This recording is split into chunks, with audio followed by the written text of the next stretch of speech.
College textbooks. To the student, they're a necessity. To colleges and to book publishers, they're a huge source of revenue. I stand before you today to make the argument that the price of necessary supplies, most notably that of college textbooks, are incredibly expensive and add unnecessary debt to the already exorbitant price of attending a university, and this in turn creates an unnecessary amount of stress on a student that attends school. I believe it is important to know why textbooks cost so much money to a student, as well as what a student who attends an institution can do in order to afford the required textbooks, and ways an institution can help to reduce the cost of the required books and supplies for the students attending their classes. According to Ali Bidwell's U.S. News report, the high prices of college textbooks have students nationwide struggling. It's affecting students to the point that many of them are forgoing buying textbooks altogether. It's affecting students to the point that many of them are forgoing buying textbooks altogether. Many students, however, realize that they need the books in order to make decent grades, but they forgo them, thus putting their grades in jeopardy. Also, according to Ms. Bidwell's article, the price of textbooks has increased 82% in the last decade. Not to mention some other harrowing facts. The average college student spends nearly $1,200 per year on books and supplies alone. Also, the equivalent of 14% of tuition and fees are spent on books alone at a four-year university, or nearly 39% of the equivalent cost of tuition and fees are spent on books in community colleges. Possibly the most astounding statistic of all, according to an article by the Daily Campus entitled "Textbooks Are Still Too Expensive and the Data Doesn't Look Promising," the Bureau of Labor Statistics released data which indicates that from December 1977 to June 2015, the average price of a college textbook increased a whopping 1,041%. Now, of course, there is a dilemma. The professors are responsible for selecting the books for a class and not the students. Many professors require a book to pass their class, all the while never taking notice of the price of the books their class is requiring. There is also no strict control over the prices of books.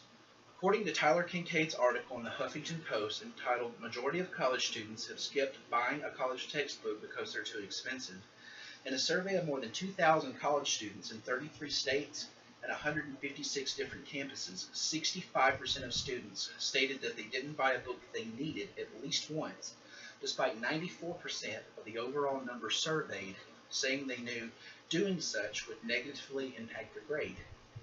48% of the respondents in the survey said that the cost of the course's textbook determined whether they took that class or not. Books. The ridiculous cost of textbooks can also exact a huge toll on the overall incurred debt of a student's college career. According to the Project on Student Debt, the average college student is leaving school with a debt of around $30,000. So what's happened to cause things to be this way? Well, American students used the same books across all grade levels in the 19th century and used books primarily as a memorization tool.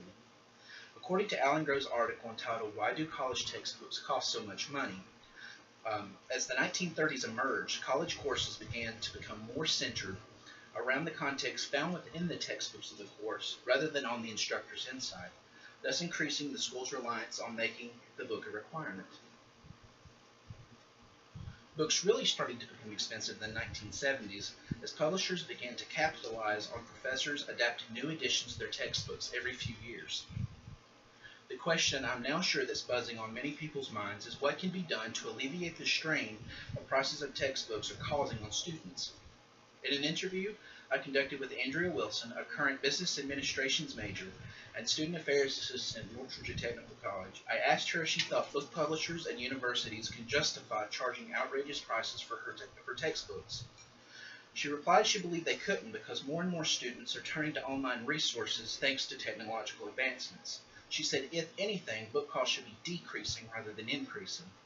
I think I couldn't agree with her more. Recent legislation has been brought to Congress as of November 2014 that would establish a grant program for colleges and universities to develop and expand the use of textbooks that can be made available online. Also, according to Priceonomics, students can rent books through online retailers such as Amazon for a reduced price rather than paying the full price at their campus bookstore. Many college students find themselves in a predicament of affording college books and actually purchasing them or simply foregoing them, potentially putting their grades at risk. Thankfully, there are many ways that students can reduce their book costs by using effective cost-cutting techniques such as renting books and using online versions of their class textbooks. Colleges should be more proactive in putting together policies that allow for books to be more affordable for students, thus reducing a student's overall debt once they graduate. Thank you.